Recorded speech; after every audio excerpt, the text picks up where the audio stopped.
Am I the jerk if I move out of our apartment knowing my fiancé and his mom can't afford it without me?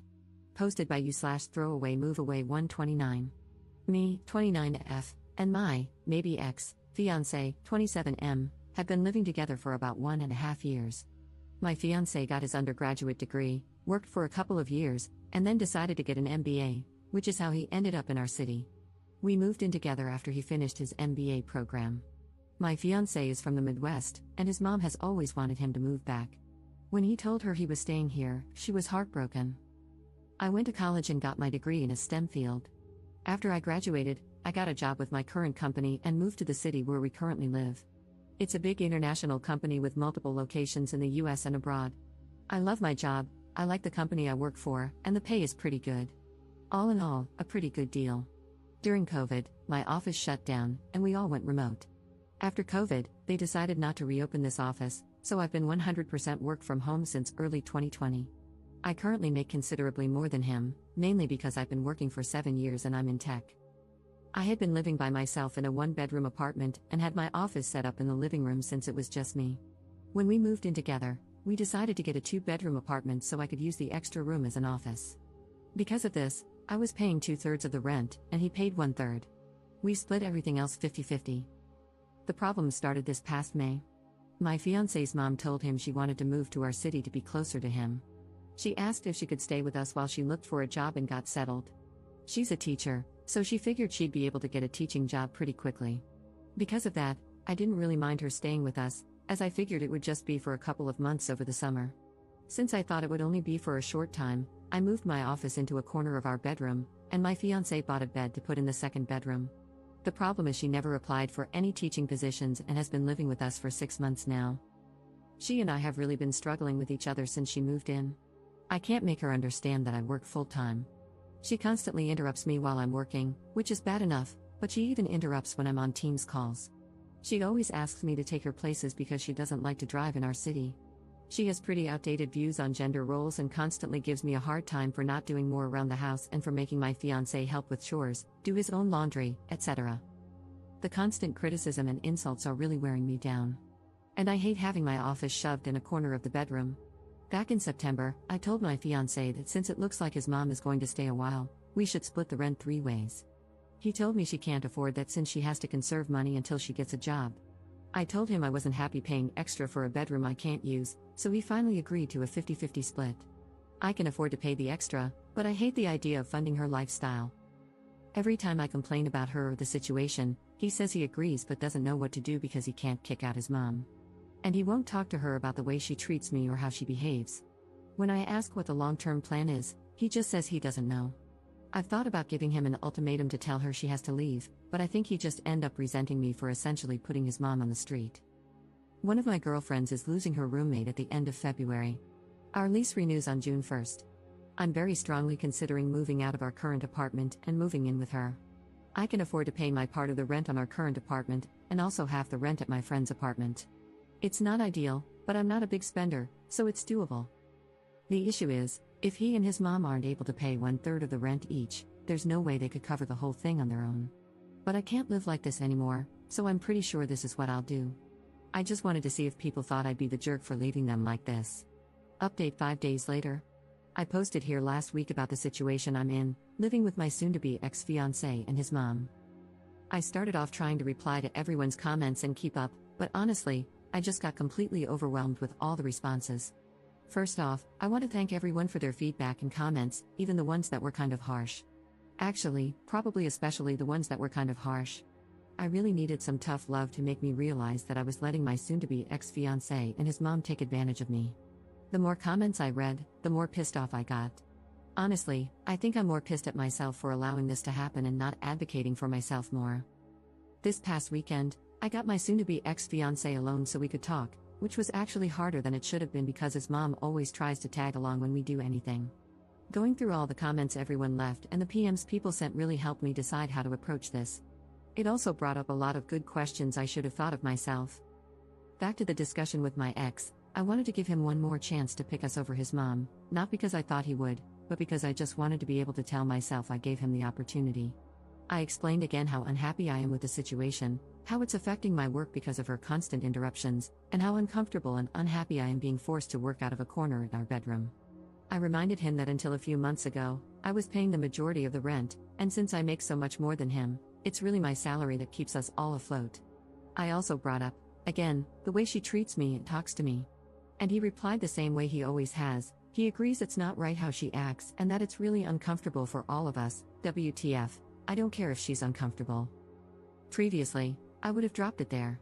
But this time, I told him how angry and disappointed I was that he let me pay for 2/3 of the rent when she first moved in and how unfair it is that I'm still paying for half when there are 3 people living there and she is the only one with her own bedroom. His response was the same: she has to conserve money since she doesn't have any income currently. Which brought up the question, where did all her money go when she moved? What money does she use for incidentals? Evidently, when she got divorced, she asked for the divorce after my ex went off to college. It doesn't sound like her husband/ex's dad wanted the divorce. His dad bought her out of the equity in their house. My ex had no idea how much that was or how much is left. But until she moved here, she was working full-time as a teacher and living in a small apartment, so she shouldn't have had to tap into the divorce settlement money much. Other than that, my ex didn't have much insight into her finances beyond what she told him, that she has to conserve money. I told him straight up that I'm moving out before the end of the month. And from now on, I'm only paying 25%. As some commenters pointed out, she has a whole bedroom while I have to share with a man-child, so she should be paying twice as much. After I move out, I'm not paying for anything else, no utilities, no food, nothing other than rent.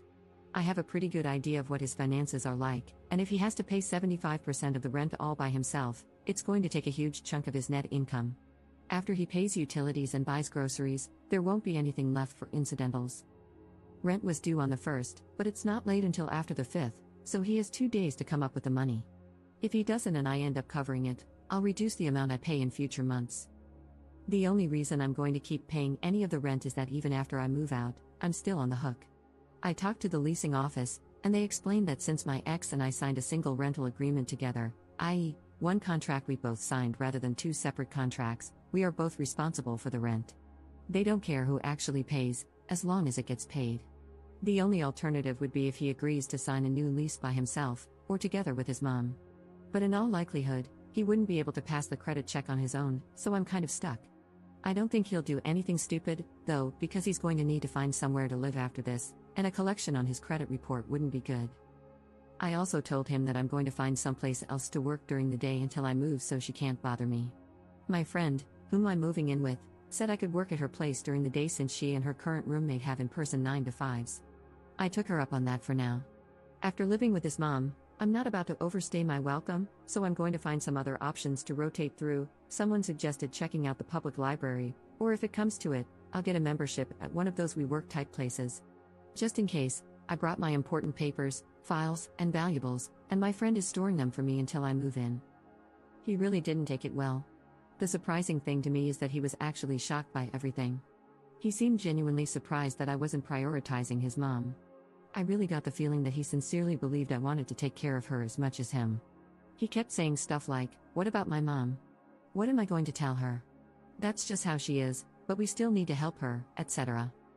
He asked about our relationship and the engagement. I told him that after I move out, I need some space from him. In a few months, once we've both had time and space to process what happened, if we both agree, we can talk about the relationship. But he'd have to prove that he's going to have my back going forward and will set boundaries with his mom. I told him that just to avoid more drama, but I don't see a future where we're together. I told him he needs to tell his mom because she's not my responsibility or problem, and she'll know something's up when I start moving my stuff out. He hasn't told her what's going on yet, but this weekend, I'm going to start moving things, so he doesn't have much time.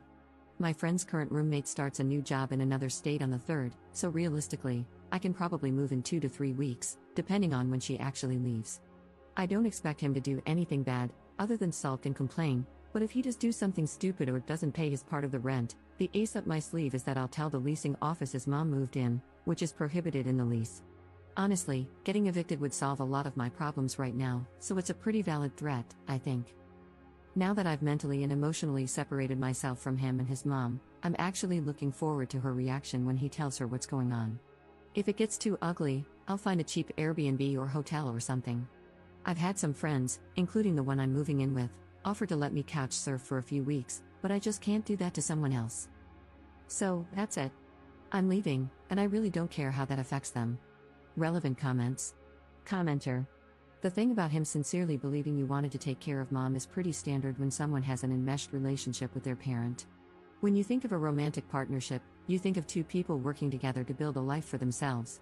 When the enmeshed person thinks of a partnership, he thinks of having someone with whom to share the burden of his enmeshed relationship. And the truly sad thing is that he probably cannot perceive how skewed his perspective is. His normal meter didn't break, it never worked in the first place. It's sitting in the back of a closet, buried under a bunch of old coats. Ops response. I mean, that explains a lot. But honestly, that is just so effing sad. That's essentially saying he's broken but doesn't even know he's broken. So he'll just go from relationship to relationship, never really understanding why women keep leaving him. Absent his mom, he's really a great guy, but nobody will ever want to stay with him if his mom is always going to come first. Commenter 2. You already let her stay well past the agreed upon time, and they should be grateful for that instead of being mad that you're finally putting your foot down. Did they honestly have no other plan? Was this supposed to continue indefinitely? They're about to get a rude awakening, but it's no less than they deserve. Ops response. That is a great question. I have no idea what the long-term plan was.